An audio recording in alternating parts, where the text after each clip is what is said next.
Assalamualaikum warahmatullahi wabarakatuh. Teman-teman, kita sekarang sudah masuki part ke-10 dari novel yang berjudul Istri 100 kg karya Ilyas Wan. Saya dari channel YouTube Bang Dana Tukang Buku mengucapkan selamat membaca. Sudut pandang Ayu. Aku tergugum melihat tingkah Mas Adam yang semakin menjadi. Tapi bolehkah aku jujur jika aku masih sangat mencintainya? Pernikahan ini adalah pernikahan yang paling aku impikan selama ini. Apalagi aku menikah dengan laki-laki yang mampu mencuri hatiku selama bertahun-tahun. Dia masih bertahta di sana bahkan sampai kapanpun. Aku tahu jika Mas Adam mungkin masih bingung dan pusing karena dijodohkan secara tiba-tiba. Tapi tidak bisakah dia melihatku sekali saja? Dia bahkan tidak membela aku saat Claudia menghina dan mencaci maki diriku. Sekarang dia malah mengunci pintu kamar dari dalam. Seharusnya dia minta maaf padaku atas kejadian tadi di acaranya Dr. Danis. Untung saja tadi ada Talita juga Dr. Danis yang mengantarku pulang. Padahal sudah aku tolak tawarannya itu, tapi dia tetap kekeh ingin mengantarku karena dia merasa bersalah. Aku berdeci sendiri di ruang keluarga. Orang lain saja perhatian padaku, sedangkan suamiku sendiri malah semakin menjauh dan terus menjauh. Keputusanku kali ini sudah bulat. Aku akan pergi selama 2 bulan. Aku akan merebut kembali Mas Adam dari Claudia. Wanita itu harus merasakan kehilangan.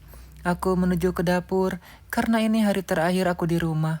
Aku akan memasakkan makanan kesukaan Mas Adam. Setelah semua bahan makanan aku keluarkan dari dalam kulkas, aku segera mengolahnya. Aku dulu sebenarnya tidak bisa masak. Hanya saja Mbok Darmi dengan sabar mengajariku cara masak dan menakar bumbu. Aku melirik jam di dinding, sebentar lagi Mbok Darmi pasti akan pulang. Aku sudah menceritakan semuanya pada Mbok Darmi termasuk tekadku untuk pergi selama 2 bulan. Jadi nanti dia bisa membantuku mengawasi tingkahnya Mas Adam selama aku pergi. Akhirnya setelah berkutat hampir 1 jam di dapur, makanan kesukaan Mas Adam sudah matang. Tok tok tok, Mas. Aku mencoba memanggil Mas Adam, tapi sudah berkali-kali aku panggil dia tetap tidak menjawabnya. Aku hampir putus asa dengan tingkahnya yang seperti anak kecil. Oke, ini yang terakhir. Jika Mas Adam tetap juga tidak membuka pintu, maka aku akan makan sendiri makanan tadi. Padahal ini sudah pukul 7 malam. Seharusnya Mas Adam sudah bangun dan makan malam. Mas, panggilku lagi. Klek, pintu kamar terbuka begitu saja tanpa ada jawaban dari dalam. Aku segera masuk dan melihat Mas Adam. Ternyata dia kembali tidur setelah membukakan pintu kamar untukku. Mas, makan dulu, ajakku pada Mas Adam. Tolong matikan AC-nya, aku kedinginan. Pintanya padaku. Aku hanya bisa mengernyitkan dahi tidak mengerti. Apakah Mas Adam sakit? Tapi aku tidak berani menyentuhnya karena dia tidak mau aku sentuh. Segera aku mematikan AC dan melihat keadaan Mas Adam. Aku lihat dia menggigil kedinginan. Dengan cepat aku ambilkan selimut tebal dan menutupi tubuhnya.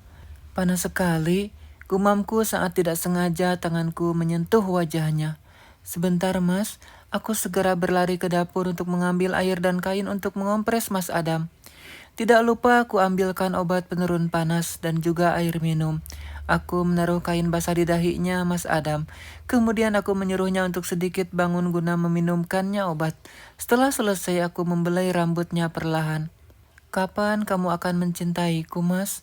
Lirihku pelan sambil menangis. Mas Adam masih saja memejamkan matanya. Dia beberapa kali menggeliat karena tidak nyaman dengan air yang membasahi kepalanya. Tok tok tok, terdengar bunyi pintu yang diketuk dari luar. Aku segera bangkit dan berjalan ke arah pintu. Mungkin saja Mbok Darmi sudah sampai. Tadi memang pintunya aku kunci. Klek, aku terkejut dengan tamu yang datang hari ini. Kalau dia datang dan tanpa rasa malu, dia langsung masuk melenggang ke dalam rumah tanpa memperdulikan aku tuan rumahnya. Mau kemana kamu? Tanyaku sambil menarik tangannya kasar. Lepas, jangan sentuh aku. Nanti lemak kamu pada naik ke tubuh aku. Ejeknya menyentak tanganku. Keluar kamu, ngapain kamu kesini? Ucapku sambil menunjuk ke arah pintu. Sialnya hari ini Mang Maman pergi menjemput Mbok Darmi istrinya. Jadi tidak ada satu orang pun yang bisa aku minta tolong untuk mengusir perempuan ini. Dengar Ayu, kamu gak usah sombong. Sebentar lagi juga ini akan menjadi rumahku. Ucapnya Ponga. Dia memang selalu begini, dasar ulat bulu. Mimpi kamu, keluar nggak? Hardiku marah. Dia benar-benar membuatku kesal hari ini. Apa tidak cukup dia mempermalukan aku tadi di acaranya Dokter Danis? Prang, terdengar suara pecahan gelas di dalam kamar.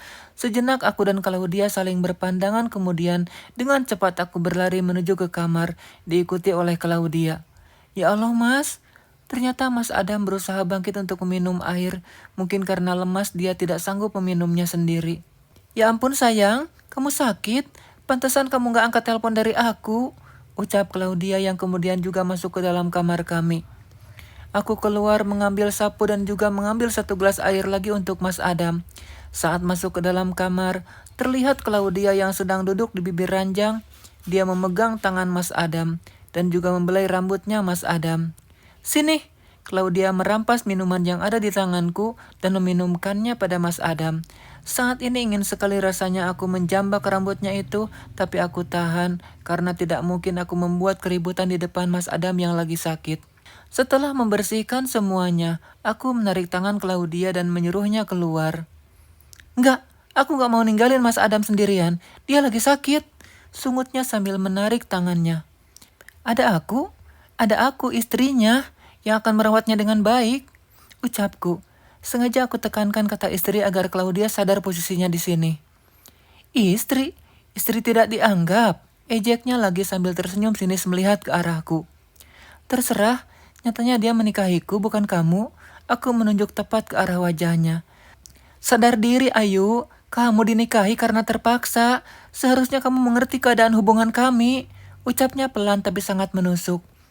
Kamu, ucapku keras. Cukup, aku pusing dengar kalian bertengkar. Mas Adam tiba-tiba mengeluarkan suara dan menengahi pertengkaranku dengan Claudia. Kami seketika diam dan hanya bisa melirik-lirik tidak suka satu sama lainnya. Mas Adam terlihat bangun dan duduk di ranjang. Matanya terlihat merah juga sayu. Bibirnya juga terlihat lebih pucat. Padahal tadi ketika dia pulang dan marah-marah padaku dia masih sehat. Mas, kamu udah bangun? Tanya Claudia menghampiri Mas Adam. Aku masih berdiri di tempat semula. Tidak mungkin aku mendekat dan menyentuhnya lagi seperti tadi. Mas Adam tidak akan suka dan pasti dia dan Claudia akan menghinaku lagi. Aku lapar, ucap Mas Adam lemah. Sebentar ya mas, aku ambilkan dulu, jawabku sambil melangkah menuju ke dapur. Aku mengambil sedikit nasi dan juga beberapa lauk. Padahal aku menginginkan malam ini makan berdua dengan Mas Adam. Sebelum aku pergi harusnya aku meninggalkan kesan yang baik untuknya. Biar aku aja, kamu mending ke dapur sana, ketus Claudia yang kembali mengambil nampan dari tanganku. Kubiarkan saja Claudia berlaku sesukanya. Mas Adam juga pastinya tidak akan mau jika aku yang menyuapinya. Lebih baik memang aku segera pergi dari rumah ini. Biarlah malam ini aku menginap dulu di hotel. Aku berjalan menuju ke arah koper dan menariknya, tidak lupa juga aku mengambil tas kecilku. Kamu mau kemana? Tanya Mas Adam. Tapi tidak ada keinginan untuk menjawab pertanyaannya. Untuk apa dia bertanya seperti itu? Yang ada hanya menambah luka di atas luka. Karena ketika dia memberikan perhatian, cintaku semakin kuat untuknya. Aku tanya kamu mau kemana? Bentak Mas Adam lagi.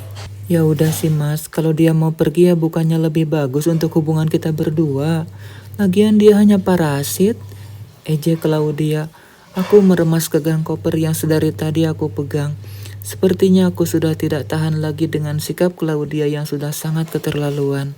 Aku akan pergi, jawabku singkat. Aku gak izinin kamu pergi, ucap Mas Adam tegas. Kamu kenapa sih mas? Biarin aja dia pergi. Bukannya kita memang menginginkan hal itu dari dulu, selidik Claudia. Kulihat Mas Adam sama sekali tidak menanggapi ucapan Claudia. Dia masih melihat ke arahku dengan tatapan entah. Simpan kopermu itu dan jangan pernah berniat meninggalkan rumah ini, titah Mas Adam yang semakin membuat Claudia meradang. Kamu apa-apaan sih mas? Jangan bilang kalau kamu udah suka sama wanita berlemak ini ya, hardik Claudia marah. Mas Adam masih belum menanggapi ucapan Claudia.